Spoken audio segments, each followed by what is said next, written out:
खुशामदेद programme ये क्या बात हुई में मेरे साथ स्टूडियो में मौजूद हैं अरशद शरीफ साहब। टीवी पे अपना शो करते हैं और इसके अलावा ये रिपोर्टिंग करते रहे हैं, लाइव कवरेज जो कॉन्फ्लिक्ट जोन थे जब ऑपरेशन होता था जंगजुओं के शिद्दत पसंदों के ख़िलाफ़, ये वहाँ पर लाइव रिपोर्टिंग भी करते रहे। आज के मौजू के हिसाब से अरशद शरीफ साहब बहुत मुनासिब हद तक हमारे साथ आज जुड़ेंगे।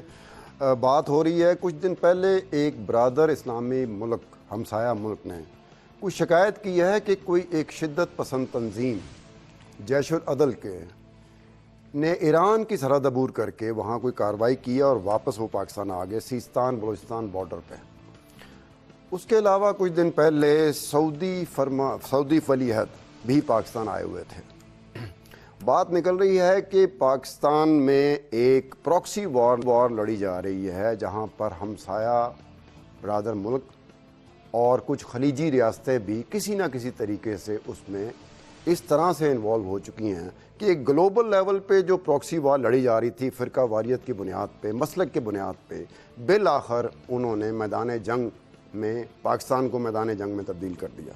इसके अलावा बात होगी कि ऑपरेशन जो एक सर्जिकल स्ट्राइक्स हो रही हैं वो ऑपरेशन क्या एक मुकम्मल ऑपरेशन की शक्ल इख्तियार कर लेगा और क्या एक नकले मकानी का इम्कान है उन इलाकों में जहां पर ये सर्जिकल स्ट्राइक्स जारी हैं, और क्या शिद्दत पसंद जंगजू क्या वो नकले मकानी वो भी कर जाएंगे, क्या वो अफगानिस्तान चले जाएंगे, इस पे ही बात होगी अरशद शरीफ साहब के साथ। जी अरशद, ग्लोबल प्रॉक्सी वॉर जो इस्लामिक ममालिक के दरमियान एक चलती रही थी, जो इराक़ में भी चली, जो लीबिया में भी चली, जो सीरिया में भी चली, जो यमन में भी चली, और फिर पाकिस्तान बिलाखिर पाकिस्तान एक मैदान जंग की शक्ल इख्तियार कर लिया, क्या कहेंगे? खान साहब, आपने बहुत अहम सवाल किए और ये वो इतना सेंसिटिव मौजू है जिस पे कि हमारे पॉलिसी मेकर्स, डिसीजन मेकर्स, उनको इस बात का इदराक तो है लेकिन इस पे बात नहीं करते, पब्लिक स्टेटमेंट्स नहीं देते। कि पाकिस्तान में एक तरफ तो आपने हवाला दिया कि ब्रादर मुस्लिम ममालिक वो ये प्रॉक्सी वॉर लड़ रहे हैं, इसके साथ साथ ये इससे ज़्यादा बड़ी प्रॉक्सी वॉर है।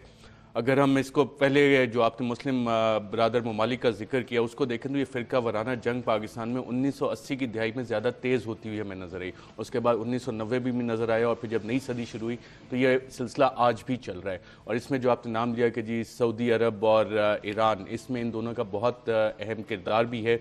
इस तरह से कि इंटेलिजेंस रिपोर्ट्स भी इस हवाले से आई हैं कि कुछ ग्रुप्स को सऊदी अरेबिया से फंडिंग आ रही है, कुछ ग्रुप्स को ईरान से फंडिंग आ रही है। लेकिन अगर इस मसले को आप देखें तो ये सदियों पुराना मसला है। अरब और पर्शिया की जो जंग चल रही थी वो जहाँ पे मिडल ईस्ट में भी वो जंग खेली जा रही है, पाकिस्तान में भी खेली जा रही है। हाल ही में जब काफ़ी सारे सऊदी हाई प्रोफाइल विजिट्स हुए पाकिस्तान में तो एक बयान आपने देखा होगा कि ईरानियन मिनिस्टर्स की तरफ से आया कि जी अगर हमारे ये सिपाही जो पकड़े हुए हैं कुछ अस्करियत पसंद ग्रुप्स ने ना छोड़े गए और पाकिस्तान इस मसले का हल नहीं निकाल सकता तो हम अपनी फ़ौजें पाकिस्तान में भेजेंगे और इस मसले का खुद हल निकालेंगे।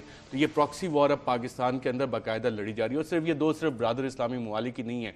हाल ही में जो नेशनल असम्बली की स्टैंडिंग कमेटी है इंटीरियर की, उसमें जो प्रेजेंटेशन दी उसमें एक बड़ी इंटरेस्टिंग टर्म पहली दफ़ा इस्तेमाल हुई, India's cold war in Pakistan. ये हम कोल्ड वॉर का जिक्र तो सुनते थे कि रशिया और अमेरिका के दरमियान, उस कमेटी की मीटिंग में यह बताया गया कि इंडियाज़ कोल्ड वॉर वो भी पाकिस्तान में लड़ी जा रही है। सिर्फ इंडिया ही नहीं है।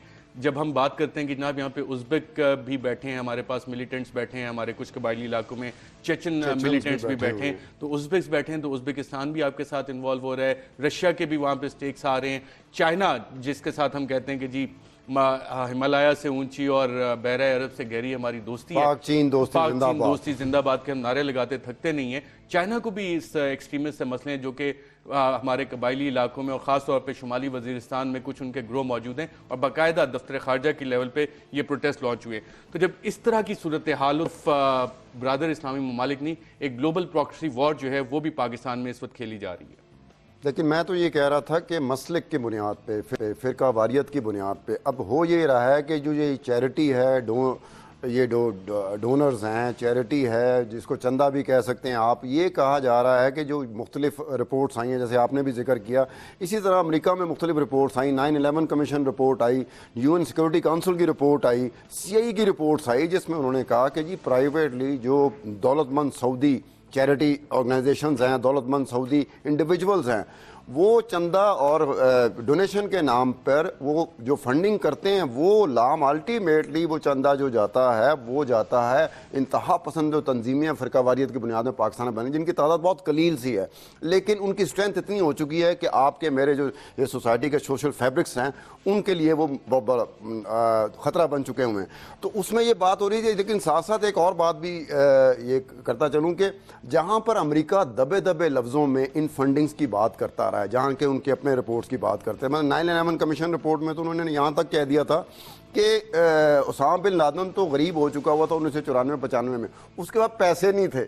अब वो पैसे अलकायदा को, तालिबान को और मुख्तलिफ जो उनकी शाखें हैं, मुख्तलिफ ब्रांचें हैं या इनकी फ्रेंचाइजीज जो हैं मुख्तलिफ ममालिक में फैली हुई हैं, वो कहते हैं कि सऊदी जो दौलतमंद लोग होते थे ना वहाँ से आती थी। ये 9/11 कमीशन रिपोर्ट में इन्होंने लिखा है कि जी उस वक्त तक पैसे मुक गए सन उसामा बिन लादेन के पास।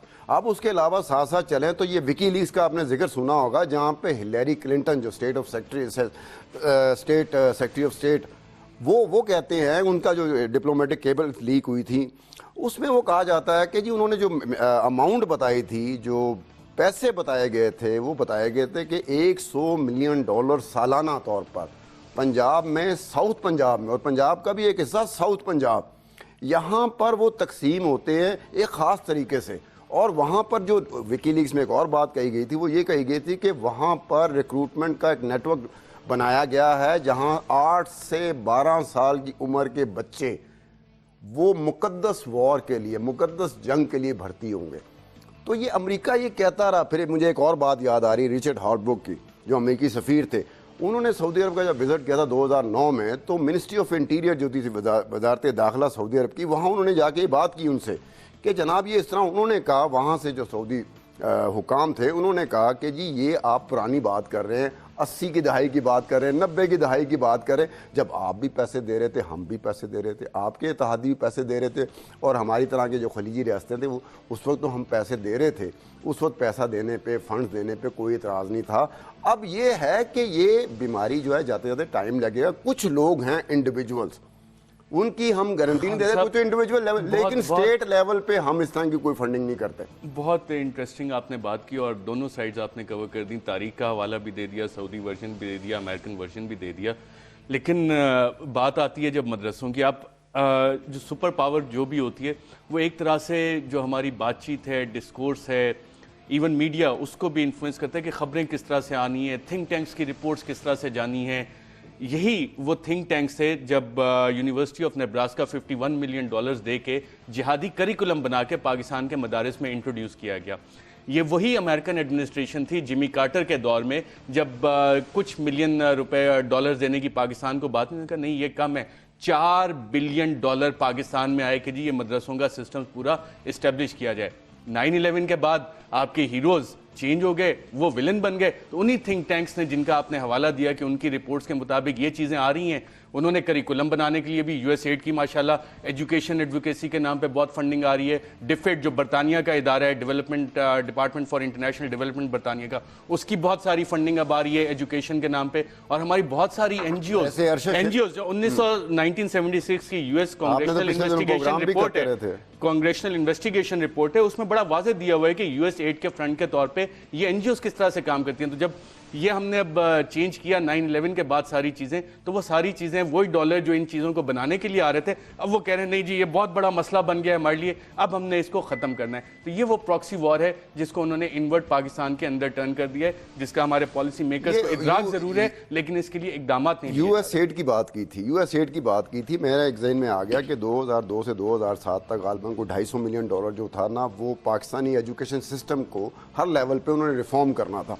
अगर वो $250 मिलियन देखे जाए 2007 से 2002 से 2007 तक, वो $250 मिलियन की मैं बात करता हूँ 5 साल में। इसमें भी बड़ी इंटरेस्टिंग कुछ और आ रहा है, इसमें एक और खबर देता है, आप मुझे खबर दीजिएगा, मुझे खबर की जरूरत है, आपने तो मुझे खबर देनी है, मैं उसके साथ साथ उसका कंपैरिजन करना चाहता हूँ। ये $100 मिलियन सालाना की जो बड़ी जो साउथ पंजाब में खर्च किए जा रहे हैं, उसी पे आ रहा हूं, वो कह रहा है कि वो तो $500 मिलियन। ये क्या बात है, माना आपका प्रोग्राम है, एक बात तो सुन लें थोड़ा सा। आपने $100 मिलियन की बात की कि ये जा रहा है, विकीलीक्स का भी आपने हवाला दिया। उसी विकीलीक्स को जाके अगर आप दोबारा देखेंगे तो आपको पता लगेगा कि यूएस एम्बेसडर ने एक केबल लिखी स्टेट डिपार्टमेंट को, और उसमें कहा कि जी $100 मिलियन हमने मदरसा रिफॉर्म्स के लिए रखे थे, उसमें से $4 मिलियन तो खर्च हुए, $96 मिलियन का पता ही नहीं है कि वो किधर गए। अब वो $96 मिलियन जो मदरसा रिफॉर्म्स के नाम पे आए वो किधर गए, कहाँ गए, कैसे चैनलाइज हुए? जी, ये कहाँ जा सकते हैं? चलें इस पे डिस्कस कर लेते हैं। जहाँ $96 मिलियन कहाँ जा सकते हैं, किसके पास, कौन खा गया? खा गए, कुछ मदरसों को दे दिए होंगे, बाकी बड़ी बड़ी कोठियां बना ली होंगी, किसी ने प्राडो ले ली होगी, अच्छे अच्छे दफातर। मेरे कानों में आवाज पड़ रही है ब्रेक लेने के लिए। खान साहब, ये $96 मिलियन की बंदर बांट पे हम बाद में डिस्कस करेंगे। एक और मैं आपको बात बताऊंगा कि कांग्रेस रिपोर्ट के साथ जो बुश थे, प्रेसिडेंट बुश थे, उन्होंने क्या किया था। नाजरीन, ब्रेक लेते हैं और ब्रेक लेने के बाद आपसे बात करेंगे कि कांग्रेस की रिपोर्ट जो थी उसके 28 सफ़ात थे, उसमें क्या लिखा गया था, और Bush president George W Bush ने वो 28 सफ़ात गायब कर दिए कांग्रेस रिपोर्ट से। ब्रेक के बाद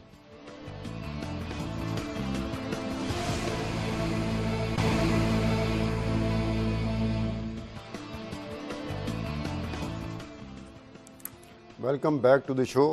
ब्रेक पे जाने से पहले, ब्रेक लेने से पहले मैंने आपसे बात की थी कि कांग्रेस की एक रिपोर्ट थी जिसके 28 सफ़ात किस लिए जॉर्ज डब्ल्यू बुश ने, अमरीकी सदर ने, साबका अमरीकी सदर ने गायब कर दिया। उसमें ज़िक्र था, एक डॉक्यूमेंटेशन का जिक्र था जिसमें सऊदी अरब के कुछ इंडिविजुअल्स जो चैरिटेबल ऑर्गेनाइजेशंस होती हैं, जो चंदा देती है, डोनर्स जिनको कहा जाता है, प्राइवेट डोनर्स कहा जाता है, उनके बारे में तहरीर थी और कहा जाता है कि वो डॉक्यूमेंटेड थी।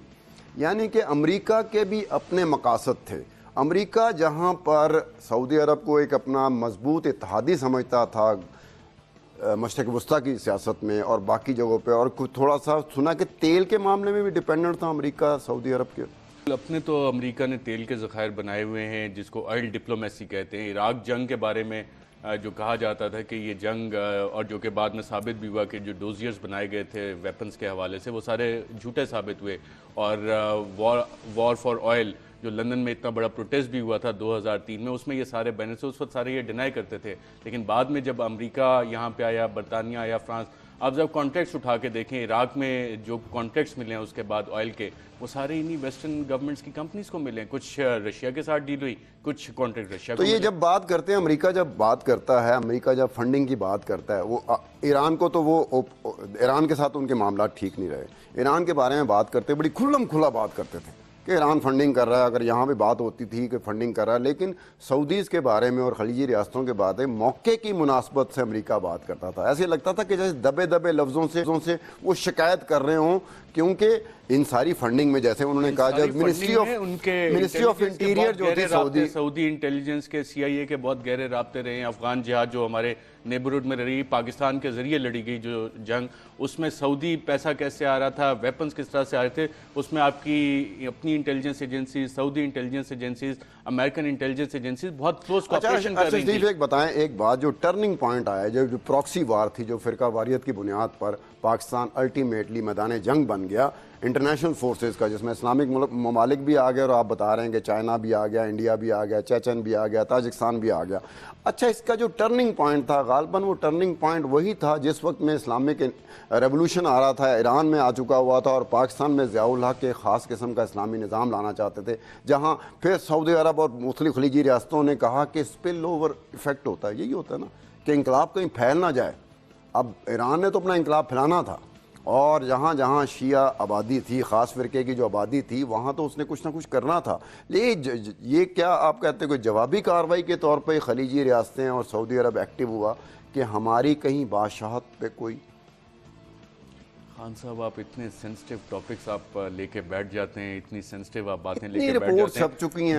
बात आपकी बिल्कुल सही है। हाँ, रिपोर्ट्स भी इस हवाले से छप चुकी हैं। जो फिरका वारियत की आपने बिल्कुल सही कहा, जो पीक पे ये पहुंची है, ये बिल्कुल कोइंसाइड कर रहा है टाइम पीरियड ईरानियन रेवोल्यूशन के साथ। लेकिन अगर आप पाकिस्तान में भी देखें, जो अहले तशी आबादी है ईरान के बाद, that is second largest about जो टोटल पॉपुलेशन है, उसमें जो फिगर्स हैं 20 to 25%। लेकिन रियासत पाकिस्तान ने कुछ ऐसे इकदाम किए जो कि पाकिस्तान बनने के बाद से ही शुरू हो गए, कि जो माइनॉरिटीज़ थी उनको एक मैसेज दिया गया कि नहीं, यहाँ पे सिर्फ एक ही सेक्ट चल सकता है। लेकिन हमारे बहुत से उलमा हैं, उलमा इकट्ठे भी, यही जो इस्लामी रेवोल्यूशन जो ईरान का है, वहाँ पे तो यही है ना यहाँ के जो एक ख़ास फ़िरके के लोग हैं वो आवाज़ जब उठाते हैं कि जी ईरान में जो इस्लामिक इनकलाब आया था उसके बाद तो किसी दूसरे फ़िरके के कोई अहम ओहदा भी नहीं दिया जा सकता इस्लाम जो ईरान में।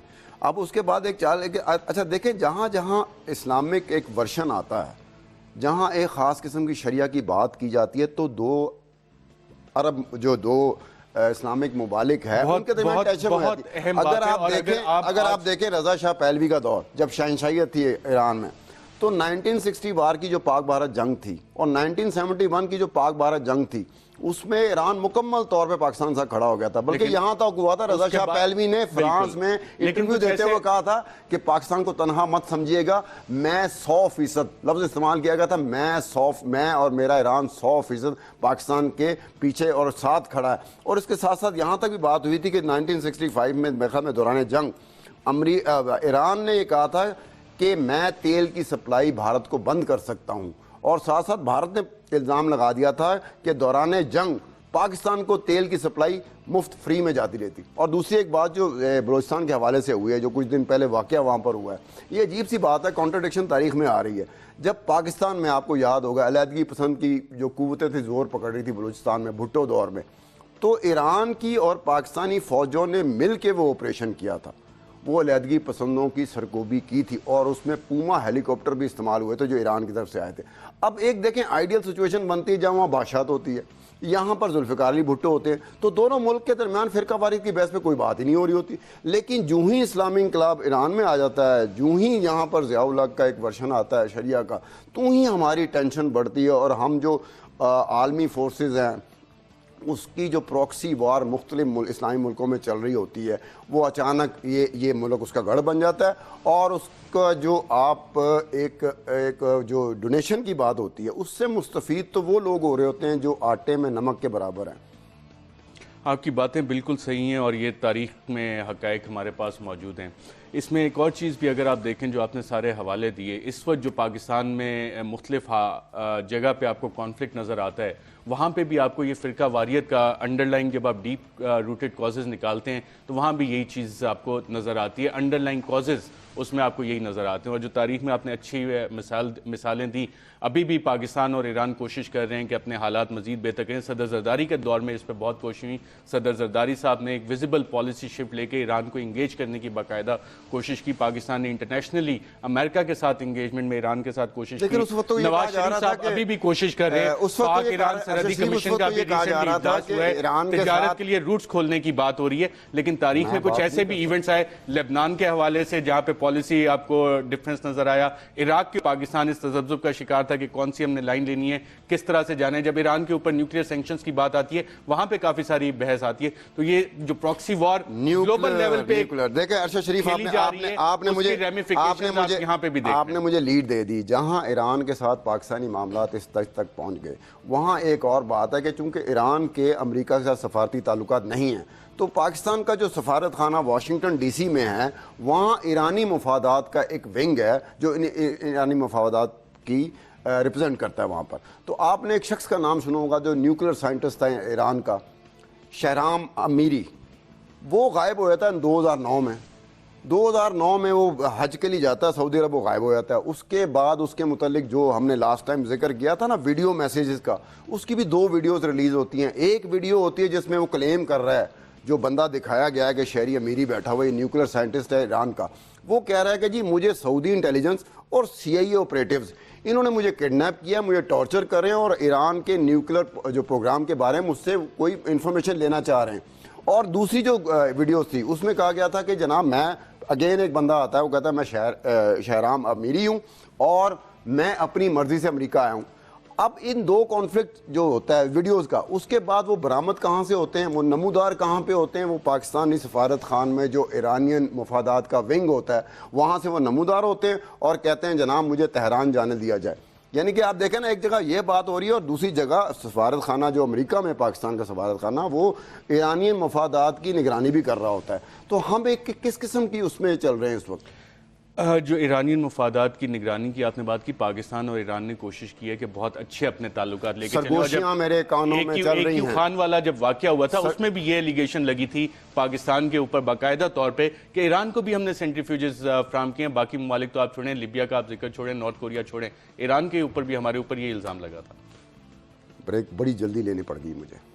नाज़रीन, ब्रेक लेते हैं और ब्रेक के बाद आपसे बात करेंगे। ये न्यूक्लियर प्रोग्राम के ऊपर बात चलेगी। अब देखते हैं कि अरशद शरीफ साहब न्यूक्लियर प्रोग्राम पे क्या बात करते हैं।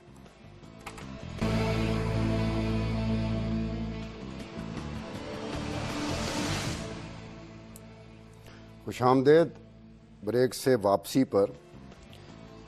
अरशद शरीफ, हम पैरेलल देख रहे हैं कि एक जगह जहां हमारे दरमियान कोई टेंस सिचुएशन बन जाती है तो दूसरी जगह हम एक दूसरे के मफादात की निगरानी भी कर रहे होते हैं। यानी कि भाईचारा भी चल रहा है और एक प्रॉक्सी वार में हम घाटे में भी हैं। इस वक्त पाकिस्तान की बात कर रहा हूँ कि हम घाटे में भी है, क्योंकि इस तरह की जो प्रॉक्सी वॉर होती है उसके बेनिफिशरी की तादाद तो बहुत कम होती है।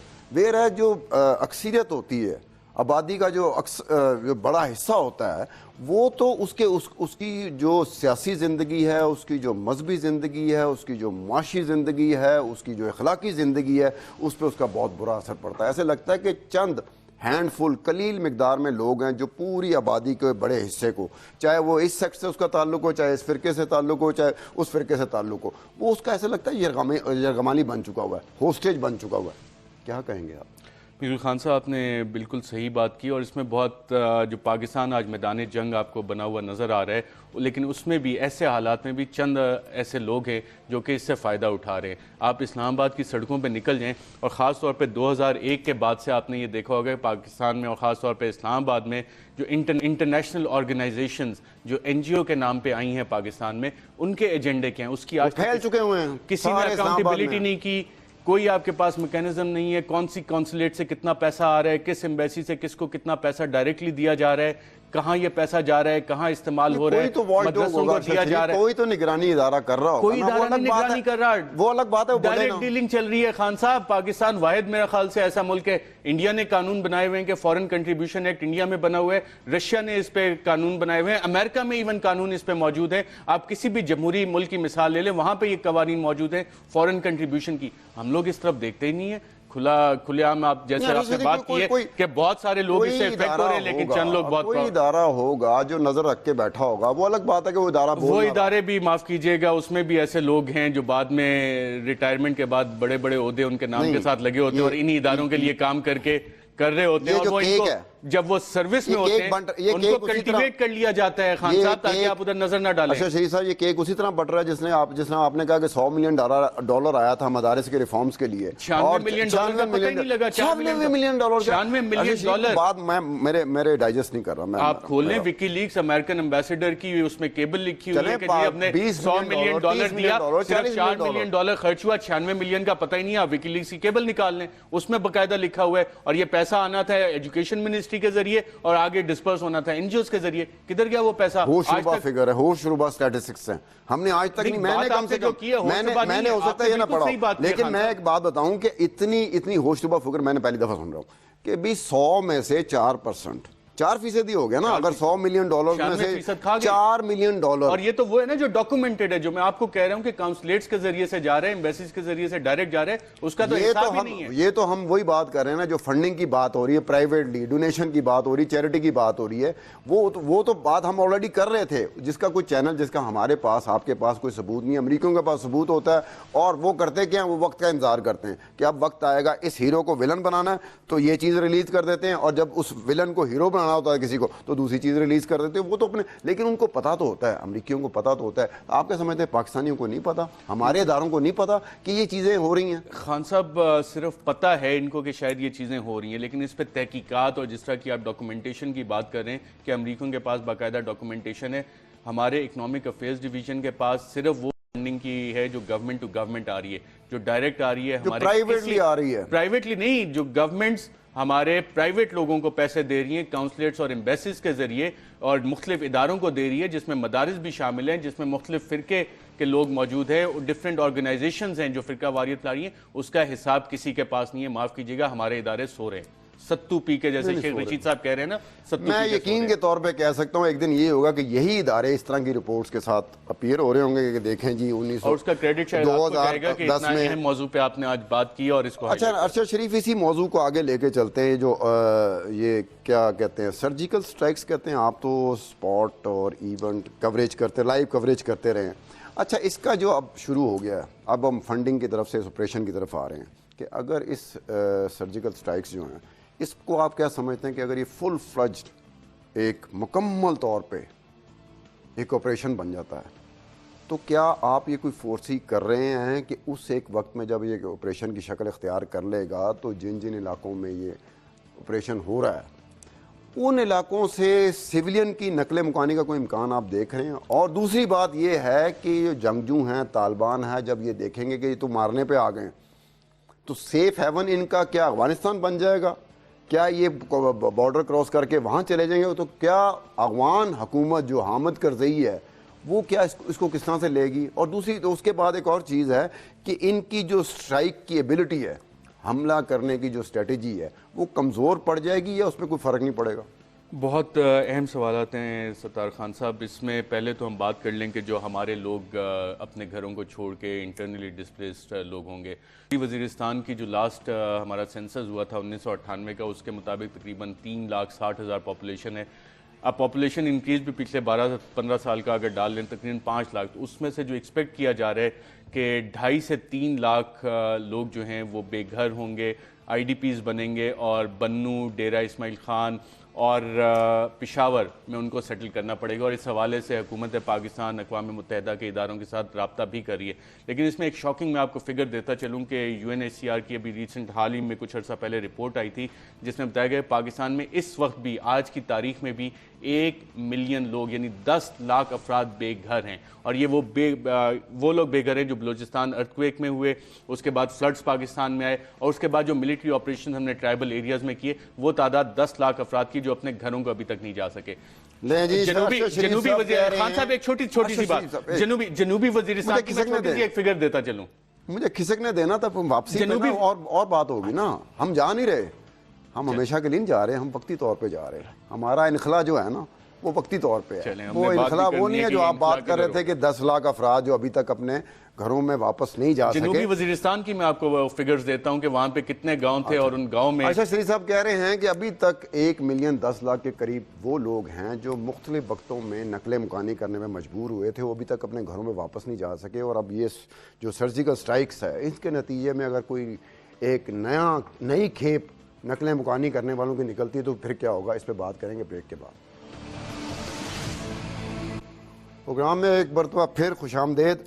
अरशद, आप एक बहुत बड़ी एक फिगर, जैसे आपने पहले कहा कि $100 मिलियन में से $4 मिलियन खर्च हुए, $96 मिलियन खाए गए। ये मैं नहीं कह रहा, ये विकीलीक्स में अमेरिकन एम्बेसडर ने कहा है जो मदरसा रिफॉर्म्स में। आगे फिर वही आ रहा। अब नकले मुकानी करने वाले जो इंटरनली डिस्प्लेस पर्सन है, उसके बारे में आपका कहना है कि इस वक्त 10 लाख मेरा नहीं, यूएन एजेंसी मैं आप ही को कोट करूंगा भाई, मेरे लिए रावी आप तो आपकी तरह साहब मेरे सामने आप, मैंने ये चीजें नहीं पढ़ी हुई। मैंने अगर मैंने अगर पढ़ी होती तो मैं जरूर कहता कि नहीं अरशद शरीफ साहब आप अकेले नहीं है पढ़ने वाले, मुझे ही पता है। आप अकेले नहीं, जिनको पता है मुझे ही पता है। इस वक्त आप एडिटर वाला किरदार अदा नहीं, मैं एडिटर वाला किरदार नहीं अदा करे। मैं आपके पास इस तरह की मालूमात है, मैं उससे फायदा उठाना चाह रहा हूँ और मेरी वजह से नागरिकों को भी फायदा हो जाएगा। एक आपके वक्फे जाने से पहले हम बात कर रहे थे जनूबी वजीरिस्तान से जो नकल मकानी हुई 250 विलेजेस हैं। और ये मैं नहीं कह रहा, एक दफ़ा फिर कौमी असम्बली में जो क्वेश्चन आ रहे हैं उसमें ये फिगर्स आई हैं कि 250 विलेजेस से नकल मकानी हुई और 2009 में ये ऑपरेशन हुआ था। आज हम 2014 में बैठे हैं, अभी तक सिर्फ 50 विलेजेस ऐसे हैं, 50 गांव ऐसे हैं जहां पे लोग वापस जा चुके हैं, जा सकते हैं, खुलेआम उनको कार्ड्स वगैरह इशू किए गए। और 200 विलेजेस जनूबी वजीरिस्तान में अभी भी ऐसे हैं जहां पे लोग अपने घरों को नहीं जा सकते। ये मैं नहीं कह रहा, ये कौमी असम्बली में क्वेश्चन आर में हुकूमत ने दी। मैं आपसे सुन रहा हूँ। अच्छा, अब जब इस बुनियाद पे आप बात करें तो क्या अंदाज़ा आप क्या कह रहे थे कि अगर ये ऑपरेशन, अगर मुकम्मल ऑपरेशन बन इसमें जो एस्टीमेट्स लगाए हैं यूएन एजेंसीज ने भी लगाए हैं, हमारी हुकूमत ने भी लगाए कि 2.5 से 3 लाख लोग शुमाली वजीरिस्तान से डिस्प्लेस होंगे, जिनके लिए बन्नू में, डेरा इस्माइल खान और पेशावर में इकदाम किए जाएंगे। साथ आपने एक और सवाल किया था कि जब हम ये सर्जिकल स्ट्राइक्स और ऑपरेशन इस तरह से शुमाली वजीरिस्तान में कर रहे हैं तो ये अस्करियत पसंद किधर जाएंगे? ये किधर जाएंगे? इन्होंने भी नकलें मुकानी करनी है। पसंद। अच्छा, इनकी नकलें मुकानी होती है या इनको कहते हैं ये भाग गए, क्या कहेंगे?